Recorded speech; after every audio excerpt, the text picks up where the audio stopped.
नमस्कार दोस्तों, स्वागत है आपका रोहिला एजुकेशन चैनल पर। आज आपको सबसे पहले होली के पावन त्योहार की हार्दिक शुभकामनाएं और मैं आशा करता हूं कि होली के रंग आपके जीवन में भी नए रंग और नई उमंग और नई उत्साह भर देंगे। तो चलते हैं आज के हमारे सबसे पहले करंट अफेयर्स पर। जो आज की हमारे सबसे पहली न्यूज है वो निकल कर आई है शतरंज खेल को लेकर। मैं आपको सिंपल सा एग्जांपल देके समझाता हूं कि जिस प्रकार हमारे यहाँ पर क्रिकेट बहुत ही लोकप्रिय है, तो कोई भी हम देश है उसके साथ भारतीय टीम का जो मैच है वो कब होगा, किस देश में होगा, ये सब जो तय करती है वो करती है हमारी बीसीसीआई, यानी कि क्रिकेट बोर्ड ऑफ इंडिया, ये सब तय करता है। इसी प्रकार जो ये शतरंज खेल है इसका किसी भी देश में कब आयोजन होना है, किसकी टीम के साथ होना है और कितने बजे होना है, इस सभी को जो आयोजन करती है, टाइम टेबल बनाती है, उस संस्था का नाम है FIDE। यानी कि अगर मैं इसके मतलब की बात करूं तो इसका मीनिंग होता है इंटरनेशनल चेस फेडरेशन। ये इन सभी को आयोजन कराती है शतरंज के खेलों का। तो ये जो संस्था है वो चाहती थी कि 2022 में जो खेल हो उसका आयोजन किया जाए रशिया के अंदर, रूस के अंदर। लेकिन आप सभी को पता होगा कि रूस और यूक्रेन का युद्ध चला हुआ है। इसमें कोई भी जो संस्था है खेल से जुड़ी हुई हो या फिर वो किसी से भी जुड़ी हुई हो, वो रूस के अंदर अपना कोई भी काम नहीं करना चाहती। तो इसी में FIDE ने अपने जो खेल है रशिया से हटाकर इंडिया के चेन्नई राज्य में शिफ्ट कर दिया है। यानी कि जो ये खेल है शतरंज का, जो रशिया के अंदर आयोजित होने थे, अब वो भारत के अंदर होंगे। और मैं आपको थोड़ी सी जानकारी इसके बारे में दे देता हूं कि जब से इसकी स्थापना हुई है, यानी कि 1927 से लेकर अब तक 2022 तक, ये पहली बार होगा कि भारत शतरंज के होने वाले खेलों का मेजबानी करेगा। यानी कि ये खेल भारत में आयोजित होंगे। ये भारत के लिए बहुत ही गौरवपूर्ण विषय है। अगली जो हमारी न्यूज है वो निकल कर आई है आर्टिफिशियल इंटेलिजेंस और रोबोटिक्स टेक्नोलॉजी पार्क को लेकर। दरअसल ये पूरा मामला है क्या कि जो भारत का एक शहर है जिसका नाम है बेंगलुरु, उसमें एक संस्था है जिसका नाम है इंडियन इंस्टीट्यूट ऑफ साइंस। इसमें 230 करोड़ रुपए के सीड मनी के साथ आर्टिफिशियल इंटेलिजेंस और रोबोटिक टेक्नोलॉजी पार्क को लॉन्च किया गया है। अब जो ये पार्क है या कोई भी संस्था आप मान के चलो, जब वो लॉन्च की जाती है या बनाई जाती है तो उसका कोई ना कोई उद्देश्य होता है। इसी प्रकार जो ये संस्था, ये पार्क लॉन्च किया गया है, ये AI रोबोटिक यानी कि रोबोटिक इंफॉर्मेशन टेक्नोलॉजी में बहुत ही ज़्यादा महत्वपूर्ण भूमिका निभाएगी और भारत को इस क्षेत्र में आगे लेके जाएगी। अब जो ये 230 करोड़ रुपए थे, अभी छोटी मोटी रकम तो होती नहीं 230 करोड़ रुपए, तो 230 करोड़ रुपए में 170 करोड़ रुपए तो देगी केंद्र सरकार और जो बाकी की जो रकम बच गई वो लगाएगी कर्नाटक की सरकार। अगली जो हमारी न्यूज है वो निकल कर आई है किसी भी देश, कोई भी देश होता है जो अपनी सुरक्षा के लिए हथियार खरीदता है दूसरे देश से या फिर दूसरे देश को बेचता है, तो इन सब पर एक संस्था निगाह रखती है, निगरानी रखती है, जिसका नाम है Stockholm international peace research institute on traders in international arm transfer. ये इस संस्था का नाम है।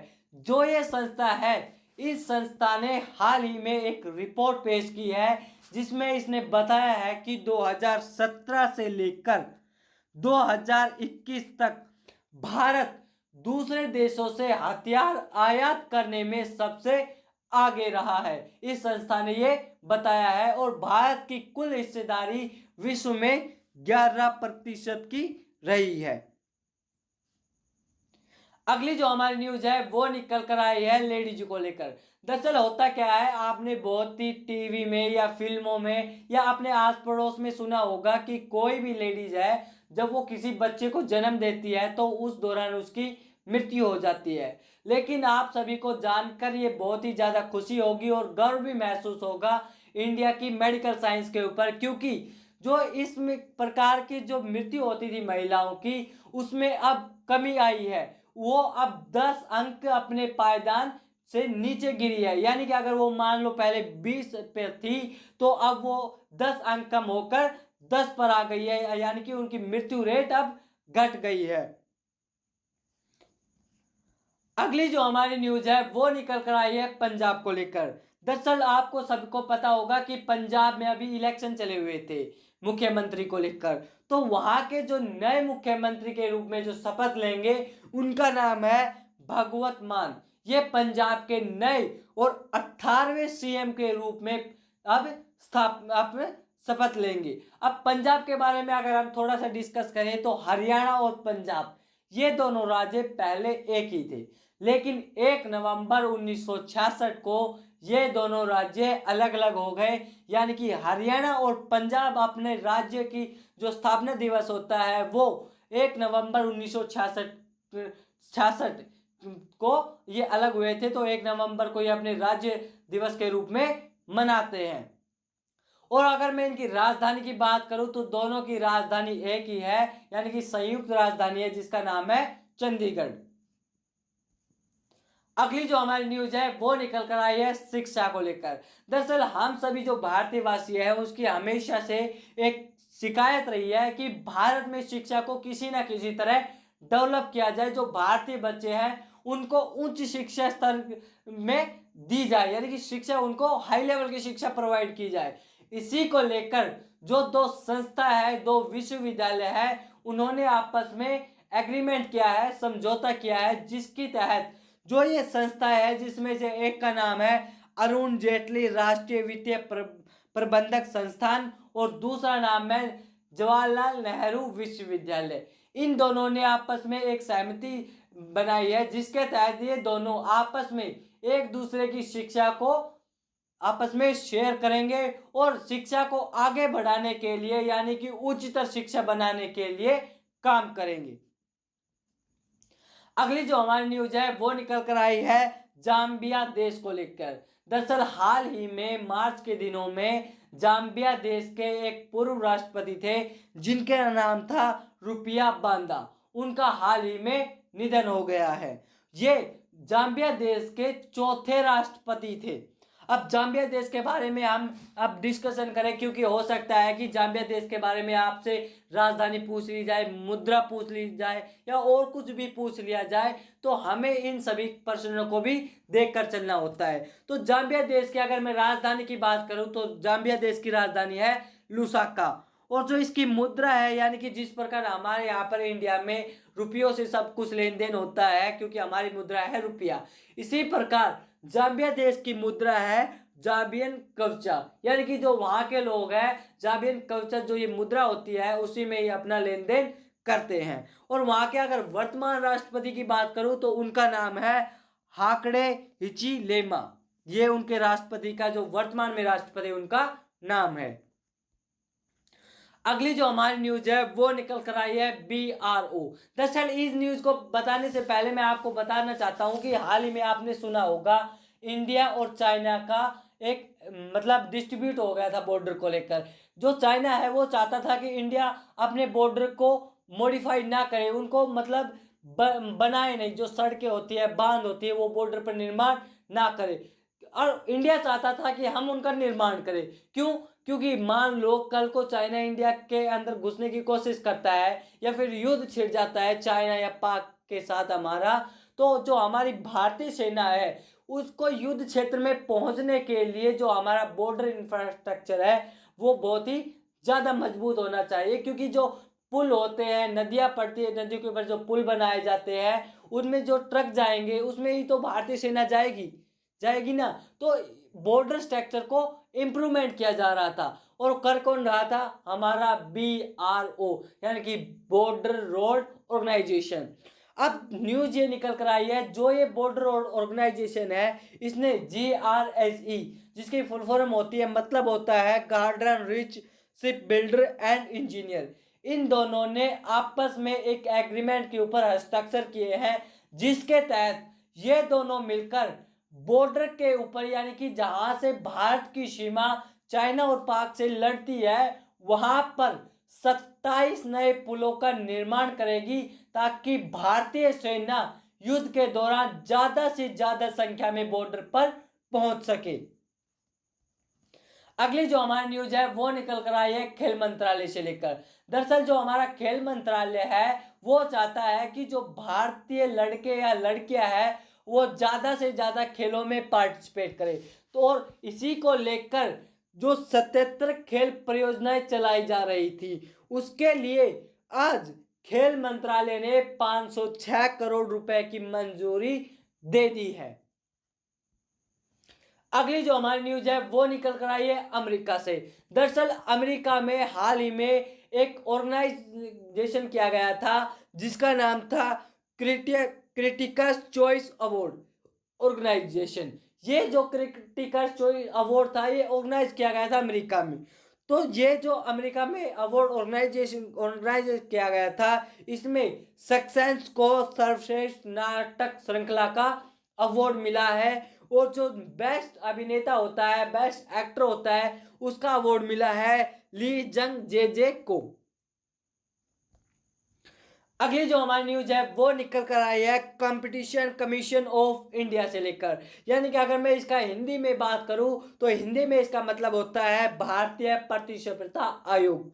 जो ये आयोग है इसने जेनेराली नीदरलैंड एनवी द्वारा future Generali India insurance company limited में एक्टिविटी की हिस्सेदारी को खरीदने की मंजूरी दे दी है। यानी कि जो ये कंपनी है इसमें अब ये हिस्सेदारी खरीद सकते हैं। अगली जो हमारी न्यूज है वो निकल कर आई है BAFTA। अब जो भी कोई हमारे न्यूज को या हमारे चैनल को फॉलो करता है वो इस न्यूज के बारे में बहुत ही ज्यादा अवगत होगा, वो भली बात इस न्यूज को जानता होगा। क्योंकि जो BAFTA है इसकी फुल फॉर्म होती है British academy of film and television awards. जो ये अवार्ड्स होता है ये दिया गया है अभी हाल ही में जो एक फिल्म रिलीज हुई थी the power of a dog, जो जिसने इस फिल्म को बनाया था जिसके निर्देशक थे उसका नाम था जेन कैपियन। इनको बेस्ट निर्देशक का अवार्ड से सम्मानित किया गया है, इनको ये अवार्ड दिया गया है। और नो टाइम टू डाई को बेस्ट गीत का अवार्ड दिया गया है।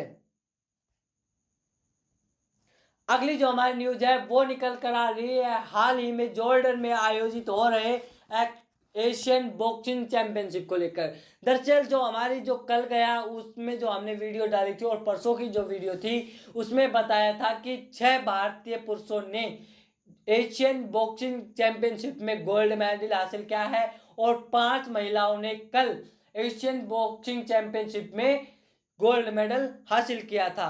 और आज ही इससे रिलेटेड एक और न्यूज निकल कर आई है जिसमें विश्वनाथ सुरेश ने 48 किलो वेट के साथ और वंशज ने 63.5 किलो वेट के साथ स्वर्ण पदक हासिल किए हैं, गोल्ड मेडल जीते हैं। और मैं टोटल अगर बात करूं तो भारतीय युवा मुक्केबाजों ने 7 गोल्ड मेडल, 3 रजत और 8 कांस्य पदक हासिल किए हैं और भारत का जो तिरंगा है उसको पूरे वर्ल्ड में लहरा दिया है।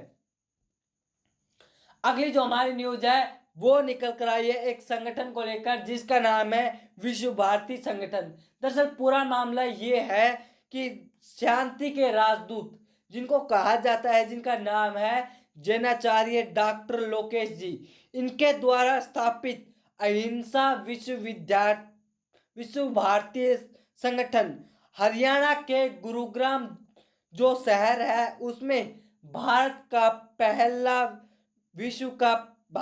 पहला विश्व शांति केंद्र स्थापित करेगा।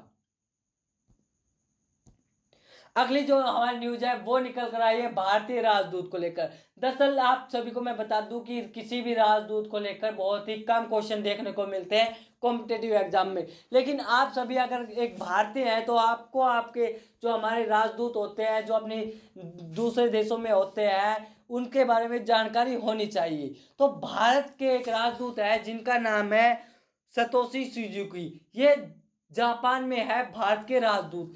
इनके साथ जो हमारे वित्त सचिव है जिनका नाम है हर्षवर्धन श्रृंखला, इन दोनों ने छठे एक्ट ईस्ट फोरम की अध्यक्षता की है। इसके इन दोनों ने जो अध्यक्षता की है उसके माध्यम से इन दोनों ने आपस में चर्चाएं की है कि किस प्रकार जापान की जो लैंग्वेज है या फिर जापान के साथ भारत की जो रक्षा सहयोग है या फिर कोई भी जो रिश्ते हैं उसको किस प्रकार आगे बढ़ाया जा सकता है। और कल के हमने वीडियो में डिस्कस किया था कि चीन में जो हमारे नए राजदूत नियुक्त होंगे उनका नाम था प्रदीप कुमार रावत। अगली जो हमारी न्यूज है वो निकल कर आई है आज के दिन को लेकर, यानी कि 16 मार्च को हम द नेशनल वैक्सीनेशन डे यानी कि राष्ट्रीय टीकाकरण दिवस के रूप में मनाते हैं। और 16 मार्च 1995 में देश के पोलियो के पहले टीके की खुराक की शुरुआत हुई थी और उसी दिन से हम इस दिन को द नेशनल वैक्सीनेशन डे के रूप में मनाते हैं। तो ये थी हमारी आज की टॉप करंट अफेयर्स जिनके बारे में हमने डिस्कस किया और जाना। तो हमारी इसी तरह की डेली करंट अफेयर्स की वीडियो को पाने के लिए आप हमारे चैनल रोहिला एजुकेशन को सब्सक्राइब जरूर कर ले ताकि डेली करंट अफेयर से आप अवगत रहे और एग्जाम में बनने वाला कोई भी क्वेश्चन आपका मिस ना हो। Thank you for watching video.